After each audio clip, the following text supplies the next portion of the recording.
Okay, so stage 3 today. Stage 2, we left them in either one or no armbands, preferably no armbands. But if they can do everything with one armband at the beginning of the lesson, no armbands towards the end, then when they're comfortable, they can move on to some things in stage 3. So, front crawl, overarm action, breathe into the front. And we talked about this in the front crawl progression video. So this is basically swimming 5 metres with their face in the water and they're doing a big overarm action. You don't need to worry about this for the time being. It's just getting their arm out of the water at the back and bringing it over their head. We talked about drawing a rainbow, being a windmill, reaching up to the sky, okay? With their head in. Then if they need to breathe, they're going to scoop their hands, which they're confident and comfortable with, lift their head up for a breath. When they go back in, then they can do big arms. So I always say to them, you can't do big arms unless you've got your face in the water. If you need a breath, then you need to go to scooping, okay? So that's the first introduction to front crawl. So by the end of stage 3, they should competently be able to do that for 5 metres. Backstroke, full stroke, okay? So at the end of stage 2, they were kicking 5-10 metres, arms by the side without a float and without armbands. So in stage 3, we're going to start to look at the back crawl arm. So we've already done the back crawl progressive practices, but just quickly, they're going to hold a float, practice one arm on their back all the way, make sure they're pushing down to the thigh using that water. On the way back, they practice the other arm, and then we can let them have a go at both arms. Sometimes, depending on their ability and their age, I let them try both arms to start with, okay? It might not be beautifully straight and a turn of the hand, but they might just be able to do some sort of overarm action on their back while they're kicking with the legs, particularly if they're small. So if they're still quite young when they've passed stage 2, it might be difficult to hold a float on the chest. You can obviously use the animal floats, which are smaller, and I find if they're younger, they can hold this across their chest much easier than the rectangular floats, okay? It's a bit easier to hold on to. So by the end of stage 3, they should be doing both arms, full back crawl, technically correct for 5 metres. Breaststroke, arms and legs on the woggle, head out of the water. So in stage 2, they should have a correct breaststroke kick on their back on the woggle. So in stage 3, we can take it to on their front. You might have already touched at this at the end of stage 2. It's fine if things overlap. But we're going to first of all take it onto their front. So on a speedboat, leaning forwards, chin in, and they're doing the breaststroke leg kick behind them this time. Okay? Once they're competent with that, we can push the woggle to their chest, and we're doing arms and legs. So by the end of stage 3, you should have a technically correct breaststroke with their chin on the surface. I don't want to see any faces in for breaststroke until they get to stage 5 and the try and pull kick glide. Okay?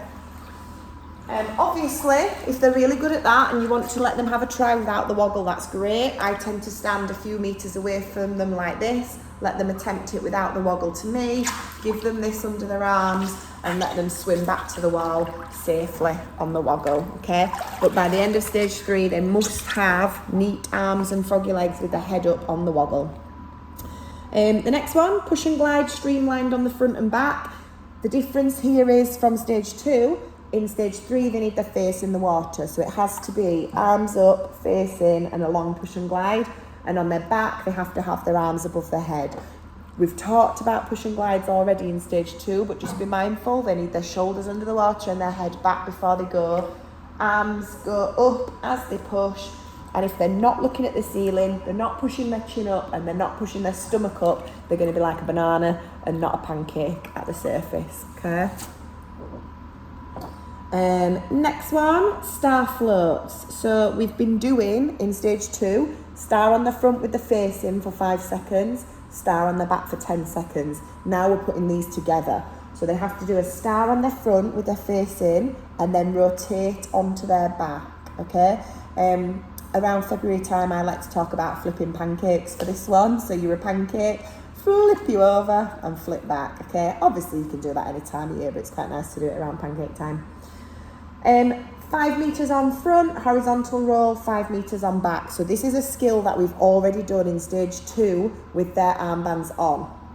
In stage 3, it can still be paddle on their front, roll over, kick on their back, or vice versa, on their back, roll over, paddle on their front.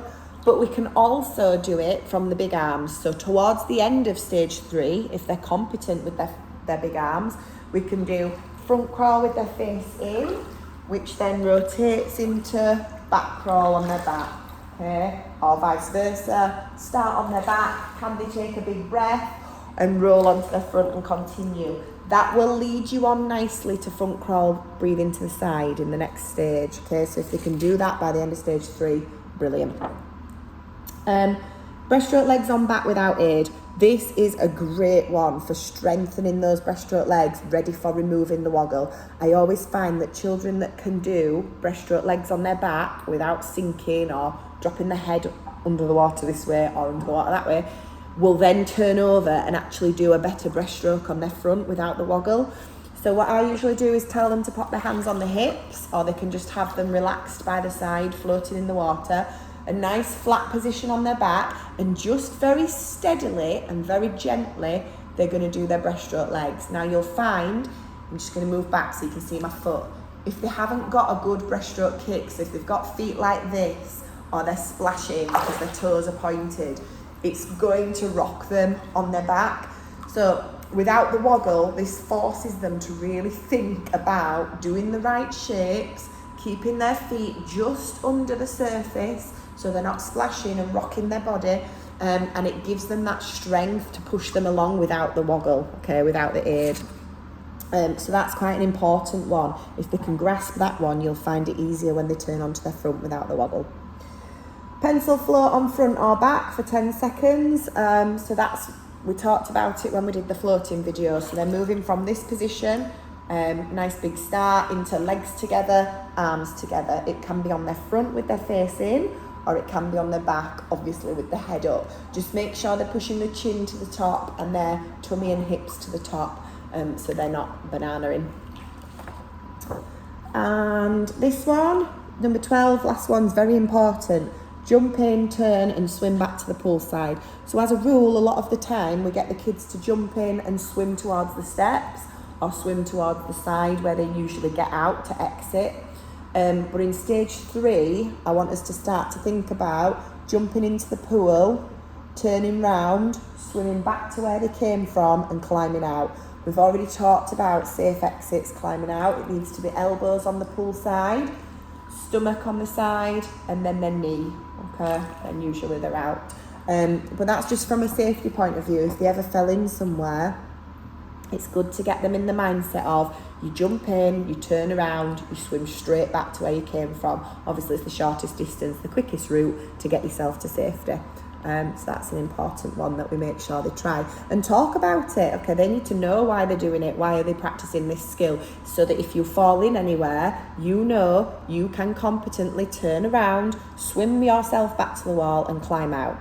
At some points, I do want the children to do this without their goggles on, okay? Because we need to be mindful that the kids aren't getting reliant on their goggles. We've all had those kids before where the goggles, I don't know, they get knocked or they're letting water in and all of a sudden they can't swim, okay?